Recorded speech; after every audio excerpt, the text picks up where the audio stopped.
మీరు పేపర్లో అట్లాగే కమిషన్ కూడా వారిని ముందు వారి యొక్క విచారణ చేయవలసింది. అది చేయకుండా డైరెక్ట్గా ఏదైతే ఈ యొక్క పీసీ ఘోష్ కమిషన్ అనేది కూడా అది ఘోష్ కమిషన్ కాదు, పీసీసీ కమిషన్.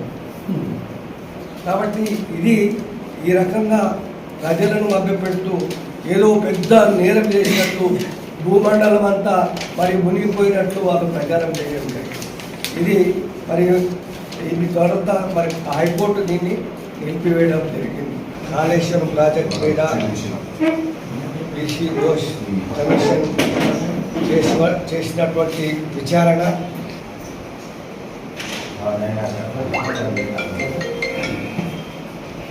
హైకోర్టు దాన్ని నిలిపివేయడం జరిగిందో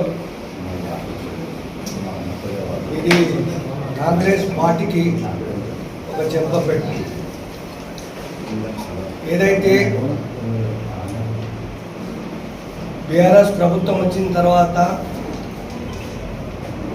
తెలంగాణకు ప్రాణాధార జీవాధార మరి తెలంగాణ ప్రజలందరూ కూడా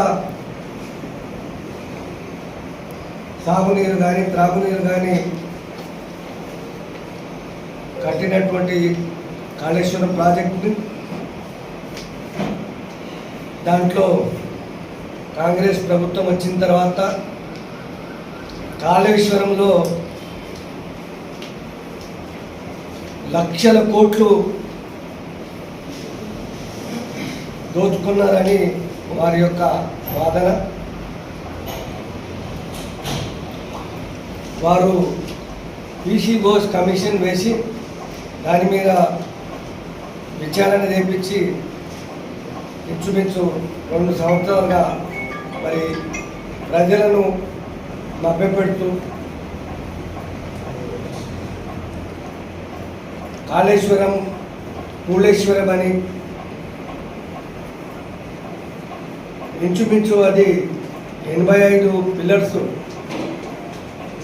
ఉండగా ఆడ 2 పిల్లర్స్ మాత్రం క్రాక్ వచ్చింది.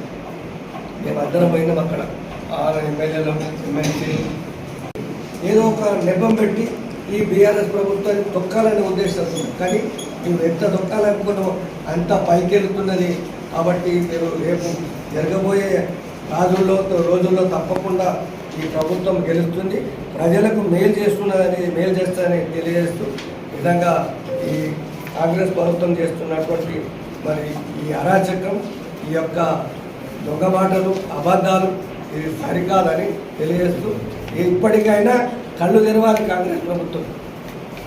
మీరు ఏదైతే కమిషన్ ఇచ్చారో ఈ కమిషన్ కూడా కాంగ్రెస్ ప్రభుత్వం ఒత్తిడి వల్లనే ఈ మరి ఏదైతే ఉన్నదో అది చేశారు. కానీ నిజము ఏదైతే ఉన్నదో నిజం నిర్ధారణ హైకోర్టు తెలిసింది.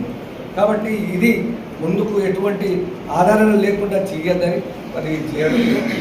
మరి దీన్ని కాంగ్రెస్ ఇప్పటికైనా తెలియజేసుకుంటే ఎటువంటి ఆధారాలు లేకుండా చేయకూడదు, నిజము నిదానంగా కావాల్సి ఖాళీ దుష్ప్రచారం బీఆర్ఎస్ ప్రభుత్వం తొక్కేయాలన్న ఉద్దేశంతో చేస్తుంది తప్ప ఇది నిజానికి ప్రజలను కాపాడే విధంగా లేదు. కాబట్టి సంఘటనలు ఇప్పటికైనా ఇవన్నీ కూడా బంద్ చేసుకోవాలని కోరుతున్నాను. जुल्म के खिलाफ सच के साथ तो जुड़े रहिए, खबरदार रहिए सिर्फ ZHBTS न्यूज़ के साथ।